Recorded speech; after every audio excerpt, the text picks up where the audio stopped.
Ciao a tutti e ben ritrovati.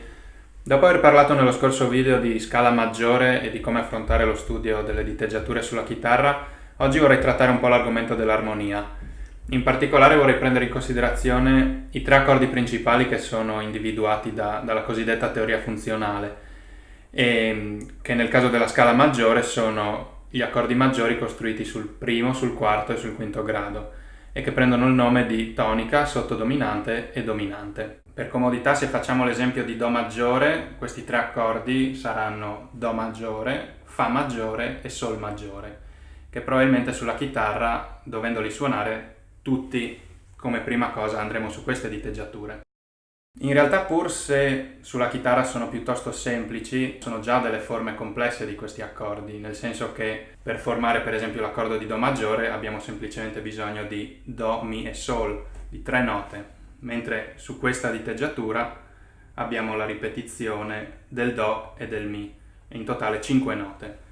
Se facciamo l'esempio invece del Fa maggiore, Fa la Do, suonandolo in questa maniera abbiamo Fa, Do, Fa, La, Do, Fa, quindi in realtà da 3 note ce ne ritroviamo 6. Quello che vorrei fare oggi è quindi partire dall'idea delle 3 note da cui sono formati questi accordi e andare a visualizzare in che modo possiamo suonarle sulla chitarra e, come fatto l'altra volta per le scale, individuare tutte le possibilità che ho per suonare la stessa identica cosa. Se prendiamo allora l'esempio di Do maggiore, abbiamo le 3 note Do, Mi, Sol e abbiamo già l'accordo completo.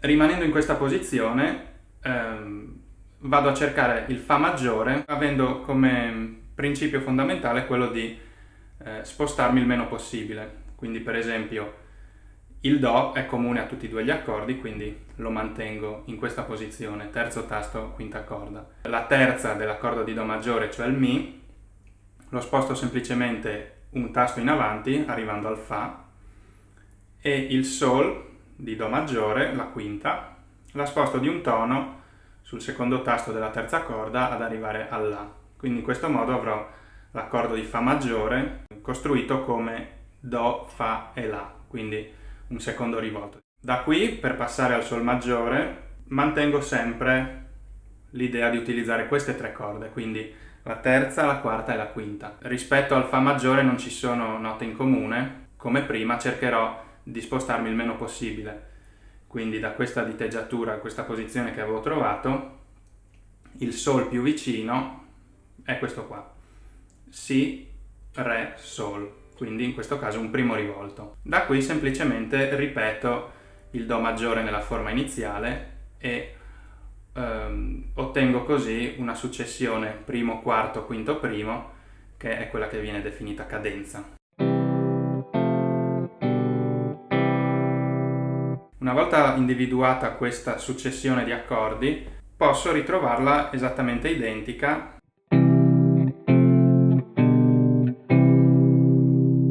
nella stessa ottava, mentre suonando la stessa disposizione delle voci un'ottava sopra, oppure questa, e infine questa, con cui sono in pratica ritornato alla stessa forma iniziale, semplicemente 12 tasti in avanti, quindi un'ottava sopra. Ritornando alla forma da cui siamo partiti, il Do suonato in posizione aperta in questo modo, se io mi sposto a considerare seconda, terza e quarta corda, ho questa cosa qua, che in pratica è di nuovo un primo rivolto dell'accordo, quindi Mi, Sol, Do. E allora da qua farò lo stesso lavoro ritrovando queste diteggiature.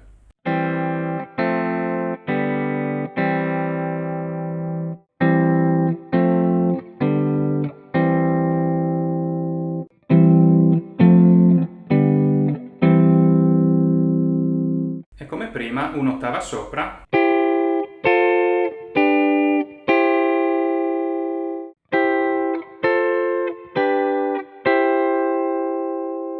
per concludere posso partire dal Do maggiore in secondo rivolto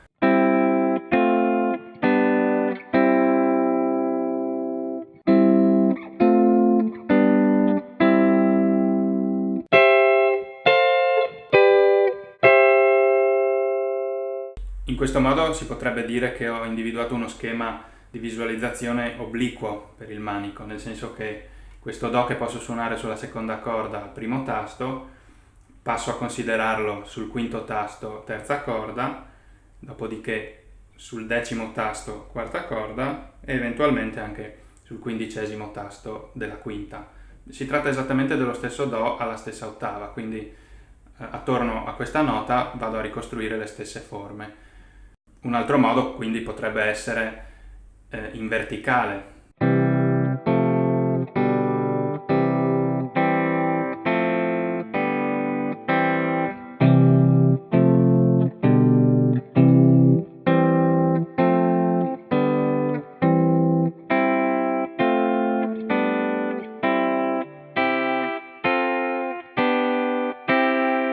Passando attraverso tutti i vari rivolti di questi, sempre degli stessi tre accordi, oppure allo stesso modo in orizzontale.